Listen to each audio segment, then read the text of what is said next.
নির্বাচনে ইভিএম বাতিলের দাবিতে এদিন বালুরঘাটে মিছিল ভারত মুক্তি মোর্চার।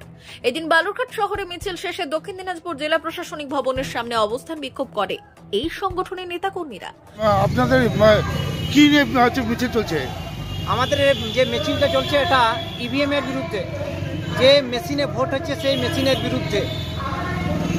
ভারত মুক্তি মোর্চার মাধ্যমে সারা ভারতবর্ষের 567 জেলায় একই সঙ্গে একই দিনে মাননীয় বামন মেশ্রাম সাহেবের নেতৃত্বে এই ইভিএম মেশিনের বিরুদ্ধে প্রত্যেকটা 567 জেলায় ডিএম অফিসের মাধ্যমে, ডিএম সাহেবের মাধ্যমে আমরা রাষ্ট্রপতিকে জ্ঞাপন দিচ্ছি রেলির মাধ্যমে।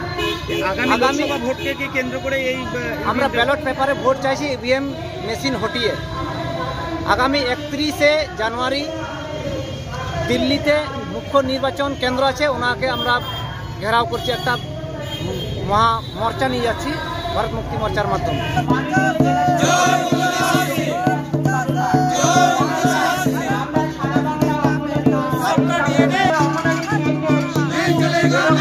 আন্দোলনকারীদের কথায় নির্বাচন প্রক্রিয়া অর্থাৎ ভোটদান পর্বে বৈদ্যুতিক ভোট যন্ত্র বা ইভিএম ব্যবহার করে কারচুপি করা যেতে পারে। সেক্ষেত্রে মানুষের ভোটাধিকার প্রয়োগ অর্থাৎ মতদান ব্যাহত হয়। সে কারণে ইভিএম বাতিল করে ভোট গ্রহণ করা হোক ব্যালট বক্সে। এই নিয়ে তারা বহুদিন ধরে আন্দোলন করছেন। লোকসভা ভোটের আগে এই দাবি জোরালোভাবে তুলে ধরতে সরব হয়েছে তাদের সংগঠন ভারত মুক্তি মোর্চার জেলা প্রভারী ফিলিপ সরেন। এই বিষয়ে কি জানিয়েছেন শোনাবো। ইভিএম এর বিরুদ্ধে আপনাদের আন্দোলনটা কেন?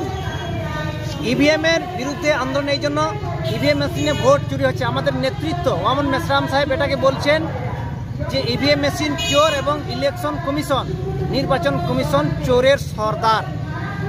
কারণ 2004 এবং 2009 এই দুবার কংগ্রেস ইভিএম ঘোটালা করে কেন্দ্রের ক্ষমতায় এসেছিল।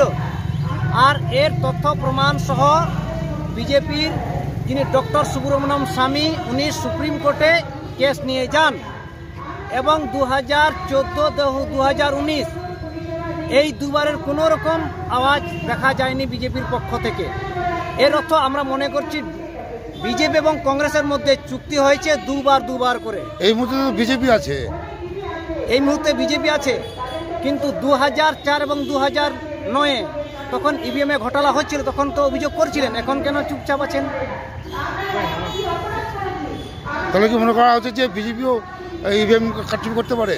ইভিএম ঘোটালা করেই 2014-2019 ক্ষমতায় এসেছে। আপনার নামটা বলবেন। আমার নাম হলো ফিলিপ সরেন, আমি ভারতীয় যুব মোর্চার রাজ্য কমিটির সদস্য।